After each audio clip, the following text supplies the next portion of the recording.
Kai vaikų pasaulis susiduria su suaugusių pasauliu, kuriame ne visada rasi meilę ir darną.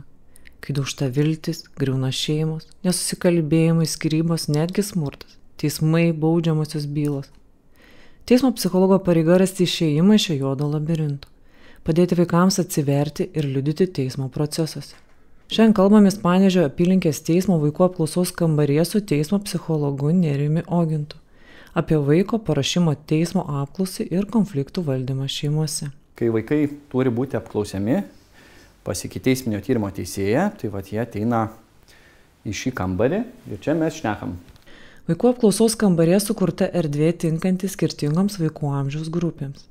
Tai naujas progresyvus būdas, padedantis vaikui jaustis saugiai ir atsiverti. Ir ta aplinka labai svarbi. Ir toje aplinkoje, vadinasi, turėtų būti išvengiama pašalinių trikdžių, įtampų, kažkokių konfliktų, girdimų šalia, sakykime, nepasitenkinimo, atokvėpių visokių. Svarbu padėti vaikui suvokti, kad jis nėra kaltas dėl to, kas vyksta. Tačiau dažnai vaikai matę įvykį ir apie jį pasakodami jaučiasi kalti. O jeigu čia ne civilinis procesas, o baudžiamasis procesas, kai tarkim mūšė jį kažkas. Arba matė, sakykime, kai kažkas iš tėvų vienas kitą mušė. Tai irgi vaikas gali jaustis kaltas vien pasakodamas apie tai. Ir realiai jis turi teisę atsisakyti, duoti parodymus apie savo šeimos narį, arba atsakyti kai kuriuos klausimus. Ir čia jau reikia pradžioj susitarti.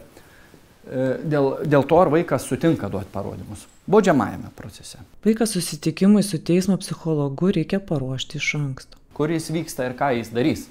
Kad svarbu, kad jis papasakotų tai, ką žino, kad tai būtų tik tiesa ir kad būtų vaikas informuotas bent, kiek galima anksčiau, kad reiks ateiti.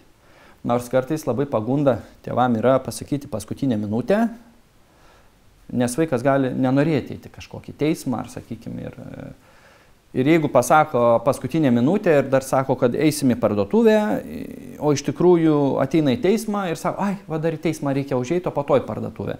Vaikas jaučiasi apgautas, su tam tikrų vidinių nepasitenkinimo jausmų jis gali nepasakoti. Neretu atveju tėvų elgesys apsunkina tyrimą. Man, žinokit, būna sunku kartais, kai reikia išprašyti iš to kabineto kokią nors mamytę, kuri pasiruošus labai padėti vaikui, bet jinai labiau nerimauja už vaiką, kas bus, jeigu paliksiu vaiką ir jis čia pasakos ir stresuos labai ir tada prieš išeidama klaus, ar viskas gerai, ar galiu išeiti, atrodo, eik, mamyt, jau į salę, sėdėsi, viską matysi, jeigu kažkas, tu iš karto galėsi ateiti, sustabdyti, ten, matosi tas visą dalyką. Konfliktų sprendimo įgūdžių vaikai mokosi šeimoje. Pasak Nerijaus Oginto, konflikto metu dažniausiai pasitaikanti klaida, tai per anksti padarytos išvados. Gal tokia pagrindinė klaida būtų per anksti, kaip sakant, padaro išvadas žmogų. Žmogus per anksti nusprendžia, kas ir kaip vyko. Kažkas kažkaip pažiūrėjo, kažką pasakė ir jam jau aišku, kad ką anas turėjo omeny. Nežinau, čia taip kaip jeigu vyras ir žmona, kažką vyras pasakė ar kažką žmona pasakė, ana pusė jau iškart suprato, ką padarė, ką tai reiškia ir iškart net nekelia klausimo, net nesišneka apie tai. Imasi priemonių, tarkim, nebesišneka. Arba taip jau atsako, kad jau anas jau jaučiasi tikrai kaip dantis būtų išdaužtas. Dažnai bijome kalbėtis vien tik todėl, kad bijome būti nesuprasti. Tikrai pritariu ir sutinku, kad žmonės kažkaip jaučia grėsmę kalbėti, nes jeigu aš kalbu, jeigu aš pasakau, kad man kažkas nepatiko, kažkas iškart gali apkaltinti, kad kaip tai tau nepatiko, jeigu tau nepatiko, tai tu su tavim problema kažkokia. Bet vadinasi, anas nekonstruktyviai, anas gynybiškas ir kaltinantis kitas, sakykime, tas žmogus. O aš bandau spręsti problemą. Realiai kaip išmokti ją spręsti? Tai užtat ir sakau, kad šeima labai svarbi, nes jeigu pavyksta šeimoje kalbėti su tikslu išspręsti problemą, tai tą įgūdį žmogus ir nešasi. Ir jis tada supranta, kad, kol nesupratau, pavojinga duoti iškart, kaip čia, perkeltinė prasme duoti, snukį, ta prasme, taip emociškai piktai kažką atsikirsti.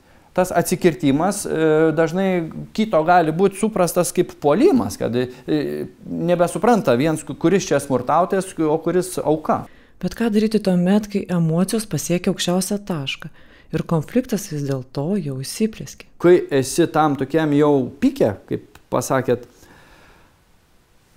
reikia, sakyčiau, apskritai gerai šeimoje susitarti, nerėkti ir kalbėti pagarbiai. Negalima tono kelti. Nebent svarbu parodyti, kad tu supykai, bet negalima rėkti, negalima žeminti. Ir jeigu tai prasideda, žinokit, kvėpuoti, suskaičiuoti iki 10, čia tokios labai primityvios technikos. Dabar tik stop, truputį stop, tylėk, viskas, pabūk minutę bent, patylėk. Po to dar 10 minučių patylėti. O tada jau